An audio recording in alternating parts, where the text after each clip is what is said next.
ಮಟ್ಟಕ್ಕೆ ಸುಳ್ಳು ಹೇಳೋದು ಇದೆಯಲ್ಲ, ಆ ಸ್ಥಾನಕ್ಕೆ ಅಗೌರವ ತರ್ತಕ್ಕಂಥದ್ದು. ಎಕ್ಸೈಜ್ನಲ್ಲಿ 700 ಕೋಟಿ ಮಾಡೋಕ್ಕಾಗತ್ತೆ. ಪ್ರಧಾನಮಂತ್ರಿ ಸುಳ್ಳು ಹೇಳಬೇಕಾದ್ರೆ ಇತಿಮಿತಿ ಇರಬೇಕಲ್ಲ. ಎಕ್ಸೈಸ್ ಡಿಪಾರ್ಟ್ಮೆಂಟ್ನಲ್ಲಿ ಯಾಕೆ ದುಡ್ಡು ಕೊಡ್ತಾರೆ ಅವರು? ಯಾಕ್ರಿ ದುಡ್ಡು ಕೊಡ್ತಾರೆ ಹೇಳಪ್ಪ ನೀವೇ.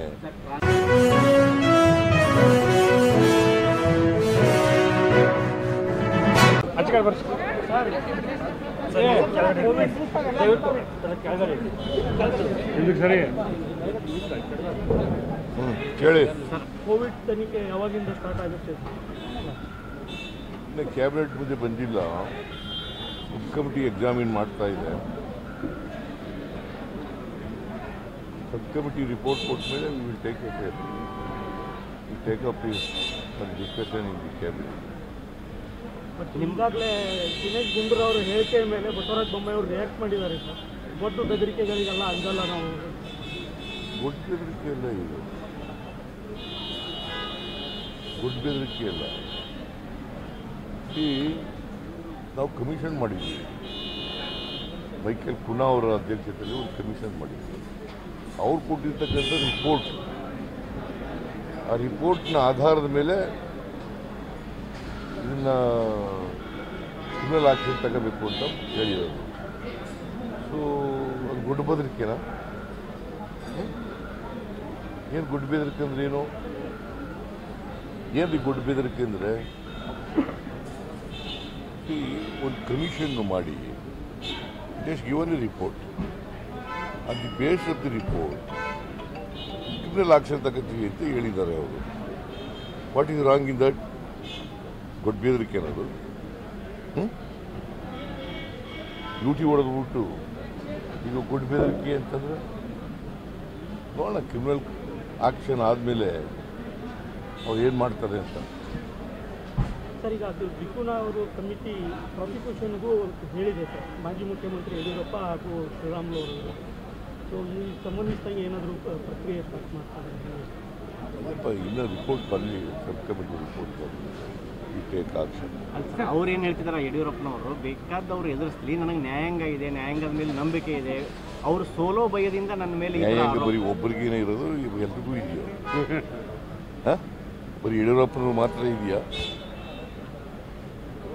ಬೇರೆಯವ್ರಿಗೂ ಇದೆಯಲ್ಲ. ನ್ಯಾಯಾಂಗ ಇರೋದು ನ್ಯಾಯ ಕೊಡಕ್ಕಲ್ವಾ? ತಪ್ಪು ಮಾಡಿದವರು ಶಿಕ್ಷೆ ಕೊಡಕ್ಕಲ್ಲ ಇರೋದು, ಅಲ್ವೇನ್ರಿ? ತಪ್ಪು ಅಂತ ಸಾಬೀತಾದ್ಮೇಲೆ ಏನು ಮಾಡ್ತಾರೆ ಯಡಿಯೂರಪ್ಪ? 30 ವರ್ಷದಿಂದ ಯಡಿಯೂರಪ್ಪನವ್ರನ್ನ ಕೊಲೆ ಮಾಡಕ್ಕೆ ಪ್ರಯತ್ನ ಮಾಡಿದ್ರು ಅಂತ ಹೇಳಿದ್ರು ಕಾಂಗ್ರೆಸ್ನವರು. ಕಾಂಗ್ರೆಸ್ನವರಲ್ಲ ಸರ್, ಕಾಂಗ್ರೆಸ್ ಸರ್ಕಾರದ ಅವಧಿಯಲ್ಲಿ ಅವ್ರ ಮೇಲೆ ಕೊಲೆ ಪ್ರಯತ್ನ ಮಾಡಿದ್ರು. ಹಾಗೆ ಯಾಕೆ ಕೇಸ್ ಹಾಕ್ಲಿಲ್ಲ? ಯಾಕೆ ಕೇಸ್ ಹಾಕ್ಲಿಲ್ಲಪ್ಪ? ಆಗ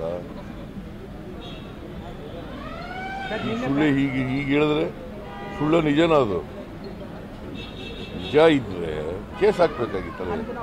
ಯಾರು ಕೊಲೆ ಬೆದರಿಕೆ ಹಾಕಿದ್ರೆ, ಕೊಲೆ ಮಾಡ್ತೀನಿ ಅಂತ ಹೇಳಿದ್ರೆ ಅವ್ರ ಮೇಲೆ ಕೇಸ್ ಹಾಕ್ಬೇಕಾಗಿತ್ತು, ಅಲ್ವೇನ್ರಿ? ಕೇಸ್ ಹಾಕಿದ್ರು ಅವ್ರಿಗೆ ಸಮಸ್ಯೆ ಆಗಬಾರ್ದು ಅನ್ನೋ ಕಾರಣಕ್ಕೆ ವಾಪಸ್ ತಗೊಂಡಿದ್ದೆ, ವಿಡ್ರಾಲ್ ಮಾಡ್ಕೊಂಡಿದ್ದೆ ಅಂತ ಹೇಳ್ತಾರೆ. ಯಾರು ಹೇಳಿದ್ರು? ಯಡಿಯೂರಪ್ಪ ಅವರಿಗೆ. ಅವರೆಲ್ಲ ಕೇಸ್ ಕೋರ್ಟ್ಗೆ ಹೋಗಲ್ವಾ? ಕೋರ್ಟ್ ಮೇಲೆ ನಂಬಿಕೆ ಇದೆ ಅಂತಾರೆ. ಸರ್, ನಿನ್ನೆ ಪ್ರೈಮ್ ಮಿನಿಸ್ಟರ್ ಅವರು ಮಹಾರಾಷ್ಟ್ರದಲ್ಲಿ ಚುನಾವಣಾ ರ್ಯಾಲಿಯನ್ನು ಸಂಬೋಧನೆ ಮಾಡುವಾಗ ಕರ್ನಾಟಕದಿಂದ 700 ಕೋಟಿ ರೂಪಾಯಿಗಳು ಅಕ್ರಮ, ಅದು ಎಕ್ಸೈಸ್ ಇದರಲ್ಲಿ ಆದಂಥ ಹಣದಿಂದ ಕಾಂಗ್ರೆಸ್ ಚುನಾವಣೆ ನಡೆಸ್ತಾ ಇದೆ ಅನ್ನೋಂಥ ಒಂದು ಮಾತನ್ನು, ಆರೋಪವನ್ನು ಮಾಡಿದ್ದಾರೆ. ಒಬ್ಬ ಪ್ರಧಾನಮಂತ್ರಿ ಆದವರು ಇಷ್ಟೊಂದು ಮಟ್ಟಕ್ಕೆ ಸುಳ್ಳು ಹೇಳೋದು ಇದೆಯಲ್ಲ, ಆ ಸ್ಥಾನಕ್ಕೆ ಅಗೌರವ ತರ್ತಕ್ಕಂಥದ್ದು. ಯಾರಾದರೂ ಎಕ್ಸೈಜ್ನಲ್ಲಿ 700 ಕೋಟಿ ಮಾಡೋಕ್ಕಾಗತ್ತಾ?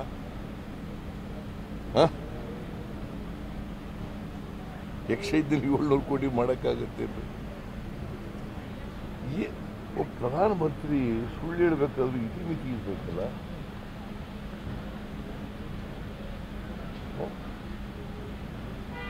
ಎಕ್ಸೈಸ್ ಡಿಪಾರ್ಟ್ಮೆಂಟ್ನಲ್ಲಿ ಯಾಕೆ ದುಡ್ಡು ಕೊಡ್ತಾರೆ ಅವರು ನಮಗೆ? ಆಲ್ರೆಡಿ ಒಂದು ಯಾಕ್ರಿ ದುಡ್ಡು ಕೊಡ್ತಾರೆ ಹೇಳಪ್ಪ ನೀವೇ.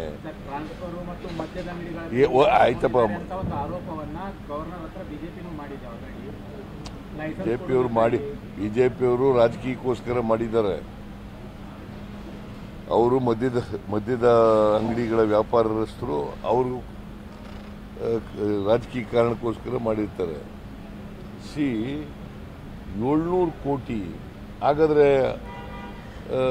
MLA-ಗಳನ್ನೆಲ್ಲ 17 ಜನ MLA ಕೊಂಡ್ಕೊಂಡ್ರಲ್ಲ, ಆಗ ಎಷ್ಟು ಕೋಟಿ ಖರ್ಚು ಮಾಡಿ